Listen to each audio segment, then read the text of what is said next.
Oi pessoal, tudo bem? Bem, hoje a gente vai ter a revisão do livro, tá?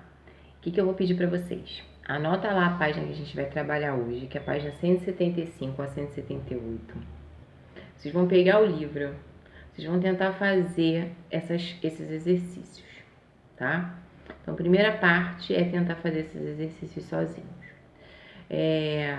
Eu sei que tem alguns que são um pouquinho mais complicados, né? Quando a gente está na sala de aula, eu consigo utilizar alguns recursos para que vocês entendam melhor. Mas o que eu quero deixar muito claro para vocês é que a prova é feita com base naquilo que eu e a Luciana falamos. Então vocês fiquem muito tranquilos que a gente não vai colocar nada mirabolante na prova, tá? Porque a gente faz a prova pensando que eles consigam, que cada um de vocês, tá? Consigam fazer sozinhos, tá? Dentro daquilo que a gente trabalhou. Então não vai ser nada mirabolante, nada muito difícil, fora da realidade, porque a gente sabe que está sendo difícil para vocês, como está sendo difícil para a gente, porque a gente também fica muito preocupada de não ter vocês aí para poder falar, tia, não entendi, tia, me explica de novo, ou então só olhar, porque só olhar eu já sei, quando entende, quando não entende, a cara já diz tudo, eu já sei, tá? Então fiquem tranquilos. Então façam aí a atividade. Leiam sozinhos, tentem fazer. O que não conseguir, não desespera. Deixa em branco. Só não pode deixar tudo em branco, tá? Deixa só aquilo que você não conseguir, tá? E aí a gente vai corrigindo depois, ok? Dá o pause. Vamos voltar agora? Vamos lá? Então vamos lá. Página 175. Tô confiando que vocês tentaram fazer, tá? Vamos lá. Com base até nas aulas de matemática que eu dei, a Lu dá, eu também dou, né? São parecidas, então eu sei exatamente o que eu falo e o que a Lu me passa, e eu vejo algumas aulas dela também, tá? Vamos lá. Escreva e resolva uma multiplicação para determinar a quantidade de lajotas que foram utilizadas no revestimento do piso apresentado abaixo. Pessoal, representado abaixo. Eu tenho certeza que ninguém contou quadradinho por quadradinho. Vocês não só contaram os quadradinhos, não. Vocês não fizeram isso, né? Lembra quando eu ensinei a multiplicação, que eu peguei a caixinha de ovos de codorna e que eu mostrei para vocês como é que a gente faz para contar, para multiplicar aquela quantidade de ovinhos em vez de contar um por um? Eu lembro dessa aula, tá? Se você não lembra, você vai lá na procura que tem uma aula aqui no canal só falando sobre isso, tá bom? Então vamos lá, o que a gente tem que fazer? Primeiro a gente tem que contar todos os quadradinhos que tem desse lado, tá? Daqui até aqui, tá bom? Contando com esse. E aqui eu tenho 7, eu botei aqui o 7. Depois eu vou contar todos os quadradinhos que tem aqui, contando com esse aqui também, tá? Eu tenho que contar com esse, tá? Ah, tia, mas eu já contei para esse. Tem que contar os dois. Eu vou ter 9. E aí eu vou multiplicar a quantidade que tem desse lado pela quantidade que tem desse lado. Então, 7 vezes 9 igual a 63. Tá legal, pessoal? Então, 7 vezes 9, 63, tá? Então, aqui tem 63. Espero que não tenham colocado só a resposta 63, porque contou um por um, tá bom? Quem fez isso porque fez sozinho e de repente não lembrou dessa aula, não tem problema. Vai pegar e vai multiplicar depois, tá bom? Vamos lá. E vai colocar, foram utilizadas 63 lajotas para revestir o piso, ok? Número 2. Uma confeitaria oferece 8 opções de cobertura. Então, são 8 opções. E 6 opções de massa para preparar um bolo. Letra A. Quantos bolos diferentes podem ser preparados na confeitaria? Então, você tem 8 opções de cobertura e 6 bolos diferentes, 6 massas diferentes.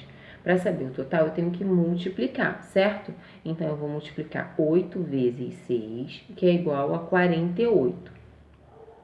Certo? Todo mundo fez? Então, 8 vezes 6 é igual a 48. Podem ser preparados 48 bolos diferentes.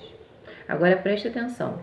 Se eu acrescentar mais uma massa nessa opção, tá? Eu vou somar, tá bom? Eu tenho 6 opções de massa. Eu vou ter o 8 aqui do lado, tava errado. 6 opções de massa mais 1 é igual a 7 opções, tá bom? Então, eu vou ter que multiplicar 8 vezes 7, que é igual a 56.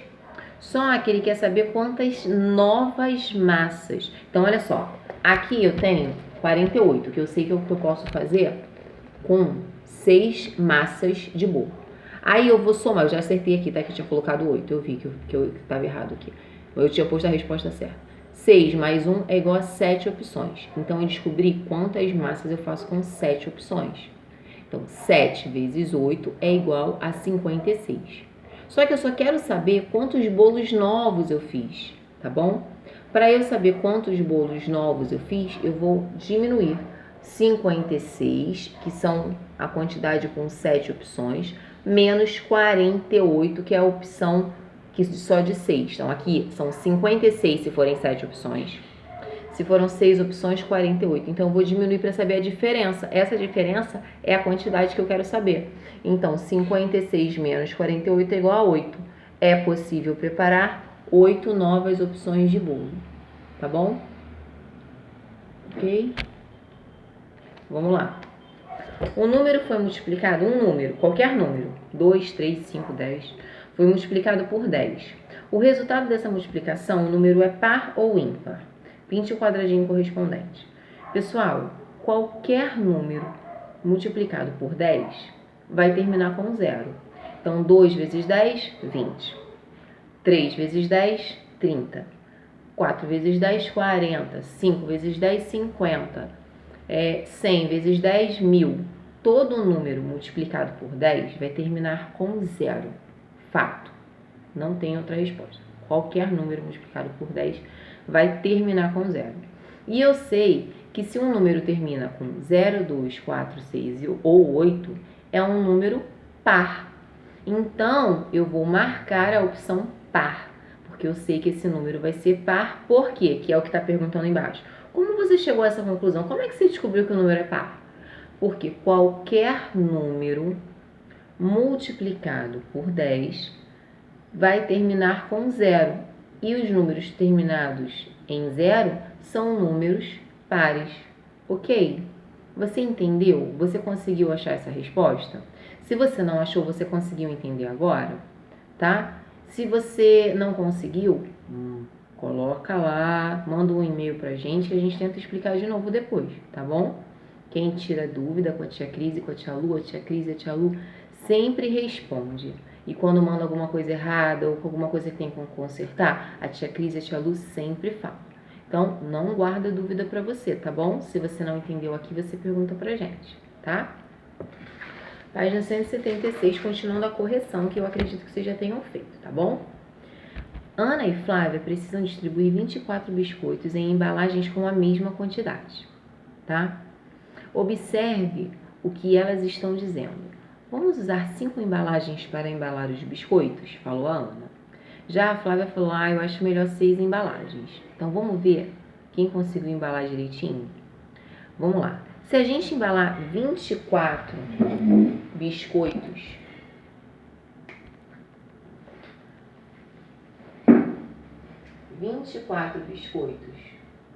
em 4, foram 5 embalagens e 24 biscoitos em 6 embalagens. Primeiramente, eu vou olhar o primeiro número. O meu primeiro número, ele é menor que o 5. Então, eu vou ter que baixar o 24. Então, eu vou ter que procurar o 24. 5 vezes quanto vai dar 24? Ou próximo de 24 ou menor. Igual ou menor que 24, tá? Mais próximo dele, tá bom? Porque tem o 25. 5 vezes 5, 25, mas passou, então não vale, tá bom? Então, eu vou colocar aqui, ó. Vai ser 5 vezes 4, 20. 5 vezes 4, 20. Para 24, 2 menos 2, 0, 4. O 4 é menor que 5, minha conta acabou aqui. Essa conta, ela é uma divisão não exata. Por que ela é não exata? Porque o resto é maior que 0. Então, é uma conta, é uma divisão não exata, porque o resto, ele é maior que 0, ok? Então, se eu fosse dividir 24 biscoitos em 5 pacotes, eu teria 4 pacotes tá? 5 embalagens com 4 biscoitos, tá bom? Não é 4 pacotes não, tá? São 5 embalagens e em cada embalagem eu ia ter só 4 biscoitinhos, tá? E aí sobrariam 4 biscoitinhos, tá bom? Porque eu só teria 5 potinhos para guardar os biscoitos. Agora, se eu tivesse 6 embalagens, 6 vezes 6, 20... Ai, meu Deus, perdão. 6 vezes 4, 24. 6 vezes 4, 24. 6 vezes 6 é 36, né, pessoal? 6 vezes 4, 24. Para 24, nada. Então, essa conta é uma conta exata. Não vai sobrar biscoitinho nenhum. Eu vou ter 6 potinhos e cada potinho vai ter 4 biscoitos e não vai sobrar biscoito nenhum, tá? Se eu fosse dividir para 6 crianças, cada criança ganharia 4 biscoitos e não ia sobrar nenhum, tá bom? Se na embalagem da Ana fossem crianças, se ela fosse dividir por 5 crianças, cada criança ia ganhar 4 biscoitos e iriam sobrar 4 biscoitos, tá bom, pessoal? Então a gente vai colocar lá. Na letra A primeira parte vai sobrar 4 biscoitos e depois não sobrará biscoitos. Letra B. Para que não sobre biscoito sem embalar, qual das duas meninas estão com a sugestão adequada? Adequada significa correta, que vai se encaixar certinho para não sobrar nenhum. Então é a Flávia, a gente vai escrever Flávia. Flávia com F maiúsculo, nome de pessoa, ok?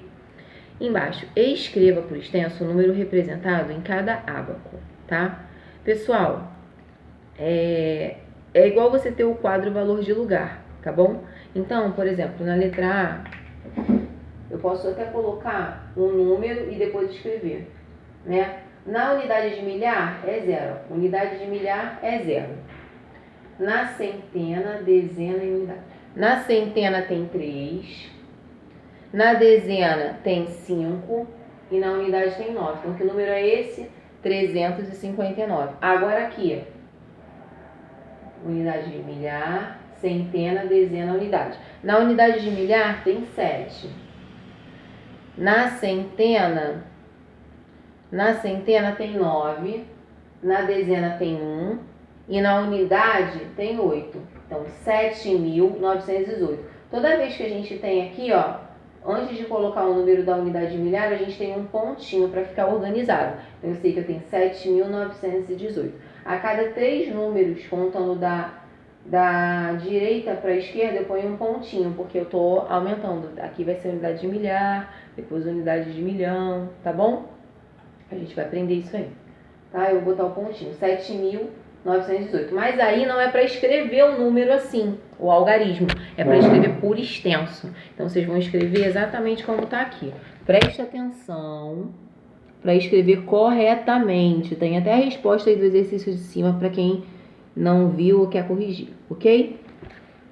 177. Observe os números do quadro abaixo e escreva em ordem crescente. Então, vamos lá. Ficou 109... 354, 590, 700, 743, 902 e 1812, tá bom? Utilizando os algarismos 1, 3, 4, 5, 6 e 9, sem repetição, escreva um número que seja o maior possível. Bem, se é o maior possível, teve um outro exercício que eu expliquei isso. Eu vou escrever o número do maior para o menor. Então, qual é o maior número? 9, depois 6, 5, 4. Cadê? Sem repetição. Vai ficar 9.000. Deixa eu ver aqui. Só 4 algarismos, só 4, tá? Entendi aqui, ó. Eu vendo aqui. Vai ficar 9.654, porque eu só posso usar 4 algarismos, ou seja, 4 números desse, tá bom? Então, vai ficar 9.654. E o menor é fácil também, eu escrevo do menor para o maior. Só 4. Os 4 primeiros aí, do menor para o maior, é o 1.345, tá bom? E um número que seja maior que 2.000 e menor que 5.000, aí você pode embaralhar esses números. A gente tem duas opções de resposta. 3.164 ou 4.953. São essas duas opções de resposta na letra C, tá bom? Já vou virar para vocês poderem conferir e ver direitinho. Apesar de que eu falando, dá pra entender também, né? Escreva V para a frase verdadeira e F para falsa. O sucessor do número 526 é ímpar. Bem, o sucessor é o que vem depois. Depois do 526 é o 527. Terminou com 7, ele é ímpar, então é verdadeiro. O número 7.890 é maior que 7.980? Não, né? É falso. Porque o 800 aí, ele é menor que o 980. Tá? Então tá falso. Todo número é maior que seu antecessor e menor que seu sucessor? Sim. Por exemplo, o 5. O 5, ele vai ser, vamos lá, 5, ele vai ser menor que o seu sucessor e maior que o seu antecessor. Ele é maior que 4 e menor que 6, tá bom? Vamos lá. Agora corrija as afirmações falsas, tornando verdadeira. Na verdade, você vai colocar o número 7.980 é maior que 7.890. É só corrigir a frase de cima, ok? Vou botar aqui para vocês corrigirem. Deixa eu botar aqui assim. Quem quiser dar o pause para corrigir, tá bom? E a página 178, vamos lá. João comprou 90 metros de arame para cercar um terreno, mas utilizou apenas 76 metros. Quantos metros de arame sobraram? Gente, muito fácil, né? A gente vai fazer a subtração. 90 menos 76, que é igual a 14. Então, sobraram 14 metros de arame, tá bom? Em certo prédio, porque tá pedindo que é a diferença, tá? O que restou, o que sobrou, tá bom? Em certo prédio, a altura de cada andar é 3 metros. Qual a altura desse andar de prédio, considerando que ele possui 9 andares? Então, a gente tem um prédio aqui, tá? Ele tem 9 andares. 1, 2, 3, 4, 5, 6, 7, 8, 9. Cada pedacinho desse aqui, ó, tem 3 metros, tá bom? Ele tem 9 andares, 1, 2, 3, 4, 5, 6, 7, 8, 9. Cada andar tem 3 metros. Então, tem 3 metros aqui, 3 metros aqui, 3 metros aqui, tá? Cada pedacinho desse tem 3 metros. O que eu tenho que fazer? Eu vou multiplicar. Então, 9 vezes 3, 27. A altura desse prédio é 27 metros, ok? O quadro apresenta a altura dos jogadores titulares de um time de basquete. São bem altos, tá vendo? Todos têm mais que 1,80 m, né? Porque o Gabriel tem 1,88 m, tá? Vamos lá. Qual o jogador mais alto? É o Pedro, com 2,07 m. Qual é o jogador mais baixo? É o Gabriel, né? Com 1,88 m, tá? Pessoal, Gabriel e Pedro com letra maiúscula, que é nome próprio, tá? Represente a altura desses jogadores em metros em centímetros. Então, vai ficar Pedro, 2,07 m. Por quê, tia Cris? Deixa eu tentar apagar aqui, peraí.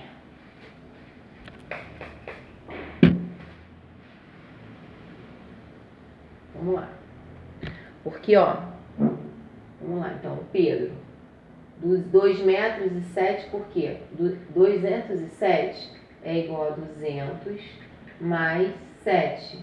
200 é igual a 2 metros e o 7 vai ficar 7 centímetros, tá bom? Por exemplo, depois vai vir o Ivo com 2 metros e 6. 206 centímetros é igual a 200, que é igual a 2 metros, mais 6, que aqui é centímetros, tá? Então, vai ficar 2 metros e 6 centímetros. Depois vai ter o Gabriel, sim, porque tá na ordem. Então, vai ficar 188, que é igual a 100 mais 88. 100 é igual a 1 metro mais 88 centímetros, tá bom? Depois vai ficar o Caio, 2 metros e 2 centímetros. Deixa eu fazer assim para vocês verem. Depois o Jorge, que é 1 metro e 92 centímetros, tá bom? Quais jogadores têm mais de 2 metros de altura? todos que têm mais de 200 centímetros, né? Então vai ser o Pedro, o Ivo e o Caio. E os jogadores em ordem crescente, preste atenção. Mais um exercício desse, olha. Então vamos lá, ficou o Gabriel, Jorge, Caio, Ivo e Pedro, tá bom? Vai ficar essa ordem, deixa eu colocar aqui pra vocês. Ok? Tá bom? Pessoal, então, essa aí foi a revisão de matemática, tá? Tem também atividade, tá? Que eu já olhei também. Quem não mandou, manda, tá? Do link lá. Se tiver algum problema, qualquer coisa, já avisa pra gente também, tá bom? É isso.